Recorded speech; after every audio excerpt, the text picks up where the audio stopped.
बच्चों, अब विविध प्रश्नावली 3 का हम प्रश्न संख्या 11 करने जा रहे हैं। ध्यान से देखिएगा, बहुत इंपॉर्टेंट सवाल है और बोर्ड में भी आपका क्वेश्चन ये आता है और बच्चे इसमें दिक्कत महसूस करते हैं, लेकिन बहुत आसान प्रश्न होता है। हमें यहाँ पर एक आव्यूह x निकालना है। ये आव्यूह x का पता करना है जो यहाँ पर लिखा है।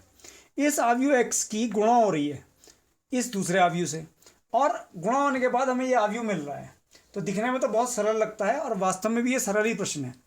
तो अब हम इसको कैसे निकालेंगे, इस आव्यूह x का पता कैसे करेंगे कि आव्यूह x कौन है जिसकी इससे गुणा होकर हमें ये वाला आव्यूह प्राप्त हो रहा है। तो हम कैसे पता करेंगे, आपको ये पता है, मैंने ये बताया कि दो आव्यूहों की गुणा कब संभव है। तो कब संभव होती है, जब पहले आव्यूह की स्तंभों की संख्या और दूसरे आव्यूह की पंक्तियों की संख्या के बराबर होती है। तो इसकी पंक्ति हम देखते हैं, पंक्ति हैं 2 और स्तंभ है 3। और ये आव्यूह x की हमें कुछ नहीं पता कोटि क्या है, तो इसकी कोटि थोड़ी देर के लिए हम m/n मान लेते हैं।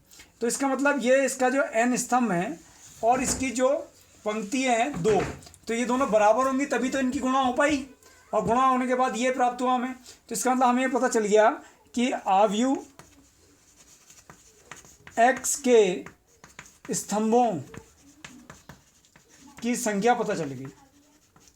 क्या कितनी मिली स्तंभ? 2 मिले। कैसे पता चली? x की इस आव्यूह से गुणा कब हो सकती है, आव्यूह गुणन कब हो सकता है कि जब x के स्तंभ और इस वाले आव्यूह की पंक्ति क्या हो, बराबर हो। तो इसका मान लिया था हमने n, तो ये हो गया 2। अब हमें जो गुणा करने के बाद जो आव्यूह मिला उसकी कोटि देखिए 2/3। तो मैंने क्या बताया था कि दो आव्यूह की गुणा होने पर जो कोटि हमें मिलती है वो कैसे मिलती है कि जो पहले आव्यूह की पंक्ति होती हैं और जिससे गुणा हो रही है उसके स्तंभ, यानी कि कोटि हो गई m/3। तो इस वाले की कोटि होनी चाहिए m/3। तो m का मान कितना पता लग गया? 2। इसलिए आव्यूह x के की पंक्तियों की संख्या कितनी हो गई? 2। तो अब हमें यह पता लग गया है कि आव्यूह x जो है वो किस कोटि का है? 2/2 कोटि का। अभी तक हमें आव्यूह x से कुछ नहीं पता था, तो इसलिए अब हम आव्यूह x को मान लेंगे, कितनी कोटि का मान लेंगे? 2/2 कोटि का। तो 2/2 कोटि का मैंने आव्यूह x मान लिया। तो इसको मैंने मान लिया a, b, c और d। सबसे पहले क्या पता करा मैंने कि आव्यूह x की कोटि क्या है। अब ये मान मैंने अपनी समीकरण में रख दिया, a, b, c, d, इसकी गुणा हो रही है 1, 2, 3, 4, 5, 6, और यहाँ पर एक आव्यूह है -7, -8, -9, 2, 4, 6। अब हम गुणा करने जा रहे हैं। गुणा करने का नियम, पहली पंक्ति पहला स्तंभ, संगत अवयवों की करस्पॉन्डिंग एलिमेंट्स की करस्पॉन्डिंग के साथ a की 1 से a + 4b। दूसरे पंक्ति पहली पंक्ति दूसरा स्तंभ 2a + 5b। पहली पंक्ति तीसरा स्तंभ 3a + 6b। और यहाँ पर दूसरी पंक्ति पहला स्तंभ c + 4d, इससे 2c + 5d। दूसरी पंक्ति दूसरा स्तंभ, दूसरी पंक्ति तीसरा स्तंभ 3c + 6d बराबर -7, -8, -9, 2, 4 और 6। आप ये देख रहे हैं कि जो हमें आव्यूह मिला है इसकी कोटि भी कितनी है? 2/3 है, और दूसरे आव्यूह की कोटि भी कितनी है? 2/3। तो दो आव्यूहों के बीच में बराबर चिन्ह है, इसका मतलब ये समान आव्यूह हैं।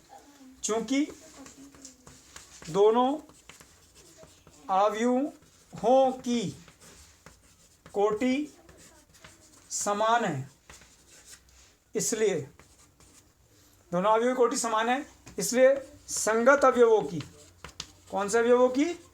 संगत अवयवों की तुलना करने पर, संगत अवयवों की तुलना करने पर, तो a + 4b किसके बराबर आ गया? a + 4b बराबर -7, पहली इक्वेशन आ गई। 2a + 5b, 2a + 5b बराबर आ गया -8, ये दूसरी इक्वेशन आ गई। इसकी जरूरत नहीं है क्योंकि a और b में 2 इक्वेशन मिल गई। c + 4d, c + 4d 2 आ गया, समीकरण नंबर 3। और 2c + 5d, 2c + 5d हमें मिल गया 4, ये क्वेश्चन नंबर 4 होगी। अब मैंने आव्यूह x को क्या मानता है? a, b, c, d। तो हमें a, b, c, d के मान इन चारों समीकरणों से निकालूंगा। तो आप देखिए ये 2a है और ये a है, तो हम a और a के मान बराबर कर लें। कैसे निकालेंगे? समीकरण नंबर 1 को 2 से गुणा कर लेते हैं और घटा देते हैं। घटा क्यों रहे हैं, सब्ट्रैक्ट क्यों कर रहे हैं? क्योंकि दोनों के चिन्ह एक से हैं, और इसे समीकरण नंबर 2 से घटा देते हैं। तो क्या मिला? 2a plus 8b। 2a plus 8b में से 2a प्लस 5b को घटाया, तो 8b में से 5b घटाया 3b। 2a और 2a कैंसिल हो गए, माइनस के 2 सत्ते 14, तो माइनस के 14 और ये घटाने पर प्लस के 8 हो गए, तो कितना हो गया? माइनस का 6। देखिए आप, माइनस के 14 और घटाने पर प्लस का 6, तो कितना मिला? माइनस के 6। तो b की वैल्यू आ गई यहाँ माइनस का 2। b के मान -2 समीकरण नंबर 1 में रख दीजिए। समीकरण 1 से, समीकरण 1 में मान रखा a प्लस 4 गुणा -2 बराबर माइनस का 7, a माइनस 8 बराबर माइनस का 7, a बराबर माइनस का 7 धन 8 बराबर a। तो a का मान कितना आ गया? 1। तो a का मान तो 1 आ चुका है और b का मान कितना आ चुका? 2। अब इसी प्रकार हम c और d का मान निकालेंगे।